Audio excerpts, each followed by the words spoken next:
Адам баласы мына өмірде екі адамнан сақ болу керек. Оның бірі саған күні түскенде әкелеп, көкелеп, шаруасы біткен соң сені іздемес түгіл саған сәлем беруге де жарамай қалатын хамелеон адамдар. Екіншісі сөзі басқа, істейтін ісі басқа екі жүзділер. Ондай адамдар сені әкем, көкем деп отырады да, ту сыртыңнан пышақ ұрып, ғайбаттап, қара жерге ұрып отырады. Адам баласы жылап туады, кейіп өледі.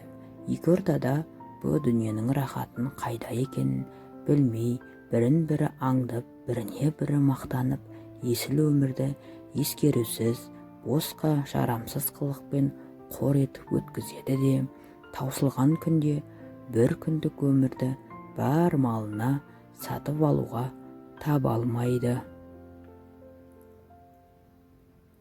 Әркім қара басын ойлайтын заманда сені түсінетін, сені қолдайтын жанның болуы үлкен нығмет екен ғой. Кейде төбеге қараймыз деп төмендегіні ұмытамыз, жазықты көреміз деп жанымыздағыны ұмытамыз. Өмір бізге кепілдік бермейді, мүмкіндік береді. Мүмкіндікті таңдаудан қателеспейік. Әр адамда өзінің жетілу кезеңі бар. Осы деңгейге жеткенде ешкіммен де ісің болмайды. Өзіңді санасы дамымаған, арамза, екі жүзді адамдардан алшақ ұстайтын боласың. Сені ауру ететін адамдармен бірге болудан шегінетін боласың. Сол деңгейде ғана өзіңе баға беруді де үйренесің. Сен тіпті періште болсаң да, қанатыңның сұлулығы ұнамайтын біреу табылады. Жүректі жаралау үшін бір ғана сөз жеткілікті, бірақ жаралаған жүректі түзету үшін кешірім де өмірде жетпейді. Барша адам сыртын жылтыратып жатқан заманда сіз ішіңізді, жүрегіңізді жылтыратыңыз. Барша адам өзгенің айыбымен айналысып жатқан заманда сіз өзіңіздің айыбыңызбен айналысыңыз. Іші тар адамдар өздерінің қолынан келмейтін тірлікті сынағанды, өздері жете алмаған адамдардан кемшілік іздегенді ұнатады. Ондайларға қанша қиын болса да назар аудармаңыз. Қадіріңізді білмейтін адамдар үшін босқа арпалыспаңыз. Оларды өздеріне лайық адамдарға қалдырыңыз және артыңызға қарамаңыз. Жаныңа жақынның соңынан еруге жалқауланба. Адам емес адамды алалаған, сөз ішінде өсек пен жала жаман. Сізге өсек айтқан адам сіз туралы басқа біреуге өсек айтады. Өз құлағыңмен естімеген нәрсені ешқашан қайталап айтпа. Өсек жасанды ақша секілді. Жөні түзу адамдар оны өздері қолдан жасай алмайды, тек басқа адамға беріп отырады. Жалада шындық болмайды. Мақтау мен жаланы бейжай қабылда, ақмақпен ерегіске салынба. Ешқашан өтірік айтпа. Көз жетпеген жерге сөз жетеді. Өсек айтпаңыз. Жақсы сөйлеп немесе үндемеңіз. Садақа беріп жүріңіз. Шүкіршілік етіп тұрыңыз. Қолыңыздан келгенше жақсылық жасаңыз. Сіз тіліңізбен де, көзіңізбен де жамандық жасамау керексіз. Өсек, өтірік, ғайбат айтпаңыз. Көзіңіз тек жақсы дүниені көрсін. Қолыңызбен тек жақсы нәрсені ұстаңыз. Өсек сені күйдіру үшін таратылады. Егер сен өзің туралы тараған өсекке шындап, күйіп піссең, онда өсек авторының арманы орындалғаны. Неге адамдар бірін бірі алдайды, сан құбылтып жеткізеді мән-жайды. Өсек деген нағыз қырсық өлмейтін, қайда барсаң құр соңынан қалмайды. Бақыт деген өте шығар түс дейді, бақыт деген келіп қонар құс дейді. Бізше бақыт жаратқанның сыйлығы, ал жаратқан өз дегенін істейді. Егер бақытты өмір сүргіңіз келсе, адамдармен нәрселерге емес, мақсатқа тәуелді болыңыз. Бақытты сырттан емес, жүрегіңнен таба біл. Бақытты адамдардың ұстамдылығы баянды, сәттілік сыйлаған сабырдан тарайды. Бақыт қонған ерлердің әрбір ісі оң болар, дәулеті күнге артылып, не қылса да мол болар. Еңбек бақыттың атасы. Қолыңнан келетін істеуге, тиісті ісін істей алатын адамды бақытты әрі тамаша адам деуге болады. Өздерін бақытсыз адам деп есептейтіндер бақытқа жетуге сәл-ақ қалғанда шыдамай кетіп қалған адамдар.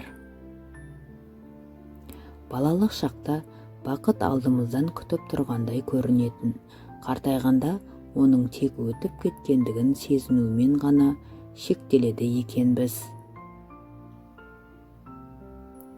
Ең мұңсыз адам еңбектен абырой алған адам, ең құнсыз адам жұмысынан айырылған адам. Сол бір қайыры жоқ сөздерге көңілің сонша түсті ме? Сені олардың сөзі қайғыртпасын. Жүрегіңді ешкімге байлама, дүниеде ондағы адамдар сияқты уақытша. Көп уайымға салынба, сенен не алынса, ол сенің жақсылығың үшін. Сендер қандай да бір жақсылық жасасаңдар да, Алла оны біледі.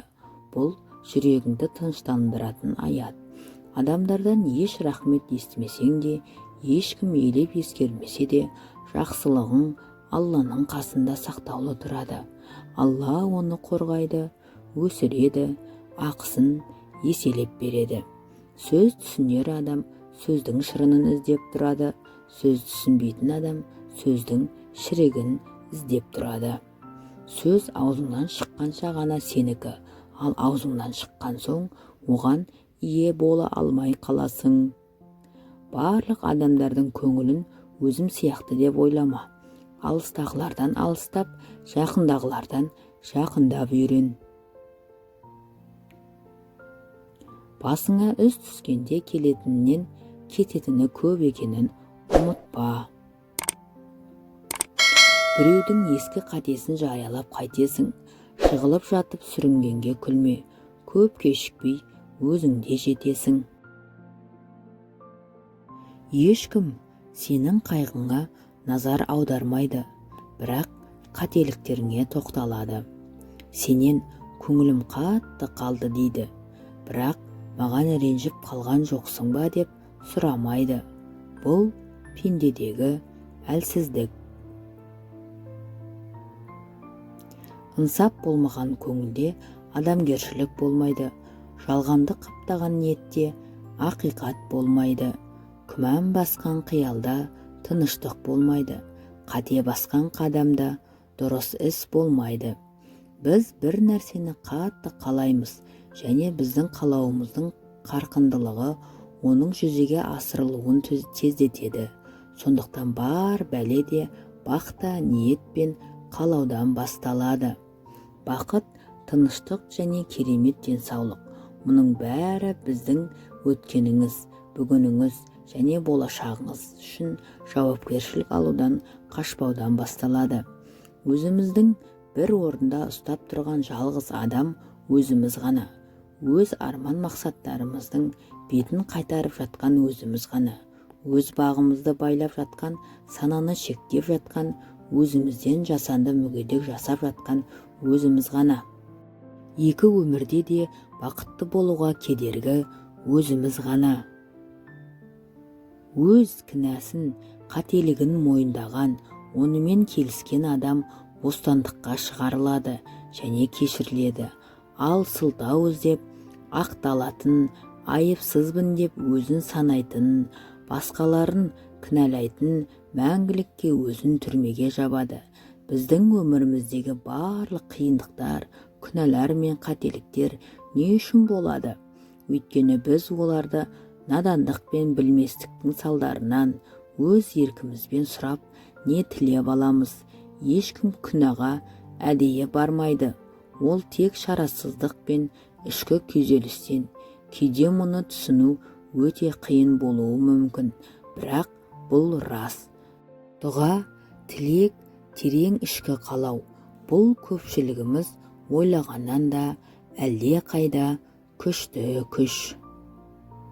Жалпы бірақ қана бақытсыздық бар. Ол сыналу, сынақ. Бірақ мұның өзі бақытқа апаратын жол. Себебі біз бұл жаратушының методикасы арқылы шыңдаламыз. Нәпсіңді тізгіндей біл. Сенің шалыс басуың, қателік жасауың, өкпе ренішің мен дұшпандарың өз нәпсіңді бақылауда ұстай алмауының нәтижесі. Құрметті көрермен, арнаны қолдай отырыңыз. Лайк басып, коммент қалдырып, өз ойларыңызды жаза кетіңіздер.